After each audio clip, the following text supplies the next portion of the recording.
Welcome back to Credentialed with Justine Ward and Jillian Mealy. Today, we're talking about moments in our lives that have defined us. Some involve work, some involve personal lives, some are happy, some are really sad. And that's part of the reason we wanted to do this podcast, is to open ourselves up and share more about our lives. And I will just give everyone a little warning. We do have some emotional stories that we're going to talk about, but I think they're important to talk about. And Justine, I want to give you the floor and let you go first. Yeah, and I think, Jillian, we're talking about this not to say, "Oh, woe is me," but to share something for both of us that I think really changed the course of who we are, how we approach things, and to also give a bit of hope and courage to those listening who might be going through a tough situation. And I know for me, when I think about the things that define me as a human being, my dad, we know the economic downturn after 9/11. My dad was actually corporate downsized twice. So he worked in the steel industry and steel sales. That industry was hit pretty hard in that economic downturn. And what ultimately ended up happening is that when I was a senior in high school, my family lost the home that I grew up in. It was foreclosed on. There's a lot of talk about the housing bubble burst. Well, I am one of those families. And it was obviously extremely difficult. It's really hard to, I think, put into words. And I know a lot of people are dealing with things that are far, far worse. But to not have that sense of security, that place to call home, and to also at that time in my life not really be able to fix or do anything about the problem. It was out of my control. And so what ended up happening is my family moved into a townhouse that they rented, and our house that we grew up in, we had to move out of it.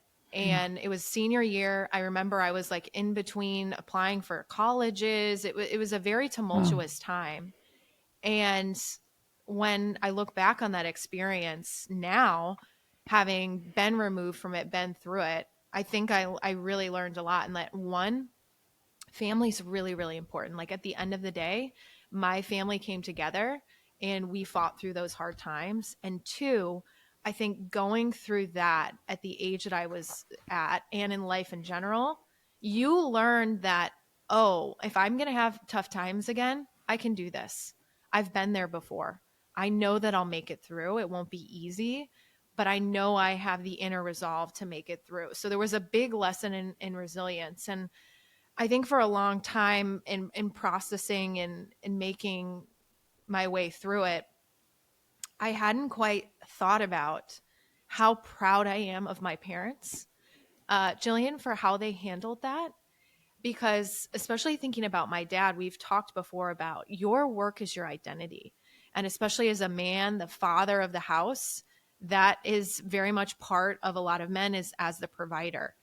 And I think a lot of people in similar situations would have turned to other means to do anything, right? In desperate times. Yep. And I think my parents were so ethical. They did everything the right way in order to make themselves get themselves out of this. And I think they showed so much fortitude and resilience through that I learned a lot from it. And I think one of the lessons that it's also given me is that in news, you talk to a lot of people that are not having their best days. Yep. You're in really tough situations a lot of times. And regardless, whether it's news or any job. And the one thing that I think I learned from having gone through that is understanding and having empathy for people going through a really hard time, because I've been there. I've seen my family rocked by something that really almost completely destroyed our sense of security and stability. And I think my message in this, because I know many people have similar stories around our age who went through that time of the economic downturn and the housing bubble burst, is that there are positives. Like there are silver linings in that. And you come out of it and you know that, yes, it's hard right now, but there's going to be some good that comes from it too. And I think it's just really changed who I am, how I approach things, how I approach other people. Do you remember your parents', I want to say, attitude throughout the whole thing? Because I think in that situation, it might be easy for someone from the outside looking in to say, oh, well, they must have been really stressed, or, oh, it must have been Mm-hmm. like, how were they? How was their demeanor? Mm-hmm. Because you talk so highly of how they were able to get you guys through that. So how did they do that? I think they banded together and put in the hard work. I mean, you think of my mom packing up the home that we grew up in and how difficult that must have been. Obviously, we were in school; we could only help to so much. And losing that home, she would literally be on the phone with the bank or whoever it was, trying and understanding, because we were actually at the front end of the bubble before they put all of this stuff in place to kind of protect people against that. Um, and so I think the hard work is how they made it through it. Like, there's no doubt they were stressful. I mean, they were stressed, I should say. There were tough times, and I certainly some depression and anxiety. But I think also at the same time, the focus was on us and making sure we got through school and making sure our lives weren't disrupted. Like, they kept us in the same high school, even though we had to move, et cetera. And so I think that is what helped us in seeing that role model of resilience and hard work, but also not this, let's be positive, but let's be real about the situation and what it really is and work through it. I think that's really important what you just said, the let's be real and not necessarily let's be positive and act like there's nothing going on here, because then you don't always learn those lessons, the lessons that you speak of today. Mm-hmm. No, absolutely. And I think one thing in that time that was really hard for me was it was really hard to go to school and to talk about it, because peers my age, like, they don't understand that at all. Like, they're not worried about how am I going to go to college? I mean, these are the things that run through your head. Like, luckily that didn't become the issue. I ended up getting a lot of scholarship money to Notre Dame. That's one of the reasons I love Notre Dame so much. Like, there's a deep connection to Notre Dame for me because of that. But it was really hard to relate to other people Yeah. at that of my age, because I was going through something that felt really big and really different that most people in that age group don't go through. Mine is similar in that sentiment you just gave, that you were going through something really deep and really personal at a young age, at an age where, quite frankly, you shouldn't really be exposed to some of these things. It seems unfair, right? I Mm-hmm. mean, but life is life. Similarly, I was going through something when I was in college that involved the death of a family member, and a very close family member. It was my cousin Drew. He was a year older than me. He and I were best friends our entire lives. And it was my sophomore year of college.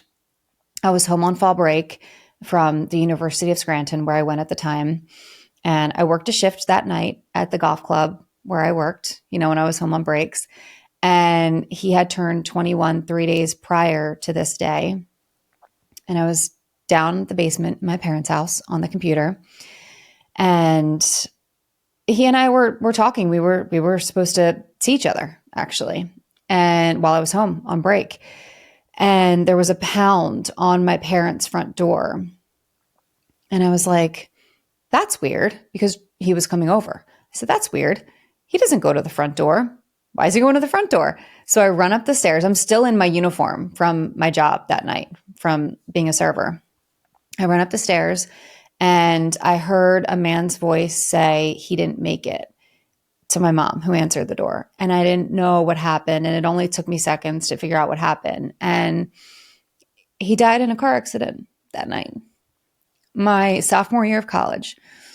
And it changed everything for me, because, well, first of all, at that age, I don't think you know how to handle a sudden and powerful death like that. I think it's really hard. I think people who don't experience death even until they're older, you don't know how to handle it exactly. There's no right answer. And suddenly, when you're in college and people are out having fun and you're going to parties and you're supposed to be paying attention in school and learning, all of a sudden, my world as I knew it, my cousin and my best friend, I just lost. And so I didn't know what to do. I didn't know how to focus. I didn't know how to have fun. I didn't know who to talk to, because no one in my circle had gone through something like that. Mm-hmm. And so I actually left the University of Scranton after my sophomore year. And that's when I transferred back home to Philadelphia and finished up at LaSalle University because it was about 15, 20 minutes from where I grew up. Drew lived not far from me, same neighborhood, same street. And I wanted to be near my family and I wanted to be near my friends. And my best friend, Laura, from high school, went to LaSalle. And so it was an easy transition. I had that built in comfort and that support system that I so desperately needed. I didn't really know what I needed, but I knew I needed that closeness. And going to LaSalle really did change my life because I became closer with my family and those friends. I ended up getting an internship in TV that I otherwise wouldn't have gotten. And that changed the whole course of my life. Just goes to show that time is so valuable. And that's the biggest thing. I mean, you talk about your lesson being resilience. I talk about my value being time because I know how precious it is. You don't get it back. You don't get a second chance at time. Sorry, I do get emotional when I talk about that because there's so much time I think that people waste in life being upset with each other or I don't know. I mean, pick your poison, right? Pick your word. But I think that sometimes when you just take a step back and realize that you don't get that back, maybe that'll change the perspective a little bit. I meant to grab one tissue and I grabbed like 5. There's a whole ball of tissues in my hand right now. And Jillian, I wonder, like, I do hear some similarities in that obviously no one would pick both of those things. But in some ways, I wonder if we learned the lesson of like priorities and what's really important maybe earlier in life because of that. What do you think? Yeah, maybe. And I think so. Absolutely. Because even when I changed schools, I got to tell you, I was going into my junior year and I had turned 21 the September of my junior year. And yes, I still went out and I still had fun, but it was never the same. And I found myself oftentimes being the designated driver for a lot of my friends so that they could have fun. And so because I didn't know really how to go on in the sense of being a traditional college student. So in some ways, I think experiences like that and moments like that and difficulties like that really force you to grow up at a young age. And my mom always says, she's like, Jillian is like one step ahead. And it's been my whole life. She's like, you're ready for the next step a little bit before everyone else is. You're just ready to go. And so I think I've notoriously been someone who's been a little bit grown up and has been ready for what's next. But I think that moments like that at a young age certainly do define who we are. Absolutely. And what advice would you give to somebody who's in a tough season right now? I would say really listen to your heart, know how you feel, lean on your family, lean on your friends. In those moments, I've had to, and there are other moments certainly that we will get into, but I've really had to lean on other people when I didn't feel like I could do it myself. And I'm the type, I don't know about you, Justine, but I'm the type who consistently thinks, I can do this. I got this. I'm good. I'm strong. I've been a rock for many people my whole life, but sometimes that rock falls apart. Sometimes that rock needs another rock. And so I've learned over the years that it's okay to be vulnerable and it's okay to say, hey, I'm not all right, or hey, I need a little space, or hey, I'm just trying to figure this out, or hey, can you help me? Hey, can you have a conversation? Because when you reach out and you say those things, you don't look weak. You're strong in those moments. Would you agree? I would agree. I think even just thinking about my business career now, and I do so much work on leadership consulting and helping leaders at a lot of different businesses. And I think the higher you get up in your leadership career, the more you need to be vulnerable, like with yourself, with your teams, because there's a lot of strength and vulnerability and admitting that things aren't that great right now. And that's how it makes you stronger. Too, where you're coming from and why you may not be showing up at your best in some of those moments. Yeah. So those are moments that have forever changed us. What about decisions, which are also moments, but more specifically decisions that we've had to make ourselves? I think I have a view. I've certainly talked about the decision to go get my MBA. And that was a really hard decision to make and just kind of abandon what I knew and take a huge leap of faith, move to South Bend. I didn't mention this in episode 1, but it had been something that I had been mulling over for a really, really long time, Jillian, of do I do this? And I am a spiritual person. It's part of my life. Whether or not you are, does no problems there. But I prayed on it a lot. And I remember being like, please, I just need an answer. Like, do I do this or do I not? And things come to me when I sleep. Hmm. And that night when I was sleeping, even though I'd been months of praying, there was a particular night where I had a dream. And in the dream, I told myself, and maybe I was half in between, half sleeping, Notre Dame won your MBA. Like it Huh. came to me in my sleep. And if you've ever run or like read Thinking Fast and Thinking Slow or System 1 or System 2 thinking, I was accessing some of that, which sometimes come up when you're sleeping or in the shower. And I think I had one of those moments. It's the shower for me. Yeah. So that set me down. That was one of those like, I kind of unlocked something. I hadn't thought about it in a long time of like, what is the path forward? I knew I wanted an MBA. I didn't know where or when or how. And so that helped with the discernment process. Obviously, there was a lot more that went into it with that, but I wanted to shed some light on that because I hadn't discussed it previously. Brain is an amazing thing.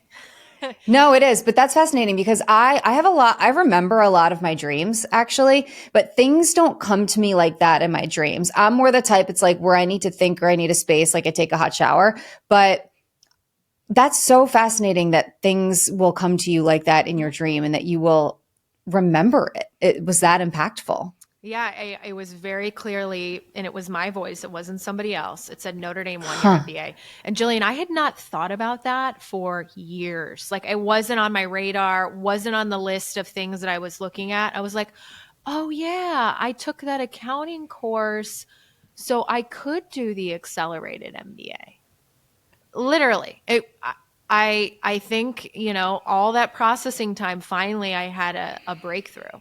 And more Wow. went into it, the decision than that. But the brain is a powerful thing, and in God, whether or not you believe, or the universe, or whoever you call your spiritual entity, like is a powerful thing for sure. Absolutely. I am very spiritual as well. And I mean, for me, we talked about the MBA. That was a huge moment for me. I didn't feel like I was where I was supposed to be in my life. And I touched upon this a little bit, but the moment because I thought about this for months. And when I finally came to the realization that I'm going to leave, I am actually choosing to leave a job in national TV to go back home to Philadelphia and figure out my life. That's like a holy crap moment. Like, you're not forced out. You didn't get fired. You actually are leaving on good terms. You get along with everyone. You love everyone. And it was the first time I think I made a decision where I was considering myself and just my heart and my personal life. And I had such a hard time making that decision. Mm-hmm. I had conversations with so many people, and I became really close with a lot of my girlfriends, actually, who I've been friends with for a long time from different points of my life. I talked previously, so I won't get into it, about like the conversations I had with other people, but the conversations I had with my friends who had known me for a long time, they always knew me as this, tough shell, like kind of has it all under control. And this was one of the first time periods where I wasn't that, where I was just a ball of mush, like in tears, help me out. I'm struggling. I can't figure out what to do. Is this like, okay, am I just being emotional about this? Like, am I really going to give this up? Like, is this what I'm really about to do? And my relationships and my bonds and my friendships and everything just got so much stronger through that decision. And I became stronger as a result of it. And so I look at decisions like that, and yes, they're hard to make in that time. Yes, they're difficult. Sometimes on the back end, I mean, right now, I'm not in TV news anymore. I'm 7 months into starting my own company, and this is definitely not the most comfortable I've ever been in my life for various reasons. I'll say that. But I have so much faith in doing what's right for you, at least what you think is right for you. Mm-hmm. And you really think through the process. And I don't know if you've had any moments like that, but it's powerful when you can step back and look at the progress you made on a personal Mm-hmm. level. Right. And one thing too that's helped me with some of those decisions, the decision I made to go work in a small market in Arkansas, to also leave New York and get an MBA, is I always ask myself, if I don't do this, am I going to regret it Mm-hmm. later in life? And I've used that when people have come to me for advice on other things, like, will you regret that you didn't give this a shot, didn't give this a try? And if the answer to me is fundamentally, yes, I can't pass this up, I would regret it. I would feel like I missed something. That always helps me inform my decision making. Now, it doesn't happen overnight. It's not like I wake up and say, it's a yes today. It comes with some soul searching and having those really powerful conversations with friends, with people who know you really well, with people who've taken a similar path that you're curious about. But ultimately, I think for me, that is one thing where I've lived by that has served me well is, am I going to really regret if I don't give this a shot? I could lose everything, but am I going to regret it if I don't? Yeah. Well, and that's the worst thing is living with regrets, right? Or living with opportunities that you didn't take because you were afraid or because you thought, well, it's not really the safe opportunity, or you can think of a million excuses, right? We can think of a million excuses for a million things all day, every day. And quite honestly, I do. I have a pile of laundry that I've not gotten to yet. My room is a disaster. I've made excuses for that today. But you know what? When it comes to important life things and decisions and going back to, you don't get that time back. Right. Mm-hmm. And so for me, it was just so much more important to have that time with my friends and family and enjoy my time and take trips that I want to take. And, if I'm fortunate enough to be able to do that. And I think that's the lesson in all of this for me.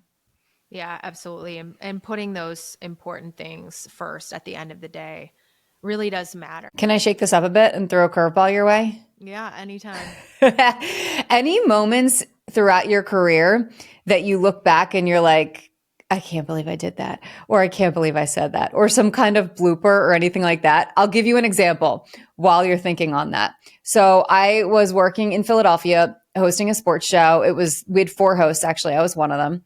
And we were about to start the show. So the cold open. So like for those of you who are listening, it's when a TV show starts, you hear like music or you see some graphics before you come out and see the anchors. Okay. Mm-hmm. We were in the cold open and I took a sip of my coffee and I don't know what happened, but the mug fell and shattered everywhere. It went all over me. It was hot coffee. Oh It my was a gosh. full cup of coffee. I was wearing white pants. Oh, of And course. and of course, in my ear, the producer's like, "What do we do? What do we do?" I'm like, you know what? Just come out. It's funny. It's fine. Like I can be the most self-deprecating person in all of the world. So we open the show. We're all busting out laughing. This video is actually on, I believe it's on my Instagram still. I'll have to go back. But I stood up and I'm like, "Good morning, everyone." Like, and you know what? The funny part is sharing those moments through television. Mm-hmm. Everybody spilled coffee on themselves. Maybe not quite to Right. that extent. Not to that extent where it was all over your And white pants. everybody is seeing it. The glass shards are everywhere. Oh. Everybody's seeing it. Yeah. And so we started the show and then 2 minutes later they're like, "Why don't you go change?" I'm like, "Gonna do that now. Thank you." Well, I love that you made something out of it because, like you said, everybody's had those moments. Like case of the Mondays, I've spilled on myself. For mine, so Jillian, I understand Spanish. I took Spanish for many, many years, and I understand it really well. And I would say my speaking, like I can get by. And so oftentimes I would be Oh gosh. in the clubhouse for the Mets and the Yankees, and a lot of them are Latin and speak Spanish. I tried to ask one a question in Spanish that Oh was gosh. nonsensical, and the translator had to repeat it. And I mean, there's all these cameras, everybody's around, and I really was just trying. And I'm like, wow, I'm never doing that again. Do you know what you asked? I can't even remember. It was something about, I was trying to ask something about the game, and the player didn't understand it. The translator didn't understand it. Then I just got so like flustered. I asked it in English. Then the translator had to ask it again. And then he responded. So embarrassing. I was At very least, embarrassed. But someone was like, at least you tried. well, yeah. And I was going to say, at least you didn't say something like, oh, are you in love with me? Or, oh, did you shower today? Or, whatever the case may be. At least, it wasn't something embarrassing It was like definitely that. off, but I was so embarrassed. I was like, oh my gosh, I'm never doing that again. Like, I'm never trusting my Spanish skills again. These are moments that define us though, Yes. because when you have embarrassing moments or and this is another lesson, right, that we can all take from this is like when you have these moments and these embarrassing things that happen to you. And I have another one, by the way, but you grow so much through these moments and you're like, okay, you know what? That wasn't that bad. Yeah, it was terrible in the moment, but I Mm-hmm. can look back and laugh. Another one in TV is I was working at the NBC in Philadelphia and I was a reporter out in the field, morning show, dark. I think I got called in that morning. I was freelance and so I wasn't scheduled to work. So I only got a few hours of sleep. And the anchor tossed out to me and he was like, "Good morning, Jillian." And I went, "Good morning, Jillian." But I was on a serious news story. So I couldn't like joke about it or laugh it off. And I was mortified. Like I've never been more embarrassed in my life, but you have to just roll with the punches, right? And Mm-hmm. having a moment like that where I didn't have the opportunity because of the severity of the story I was on. I couldn't laugh about it or I couldn't say anything.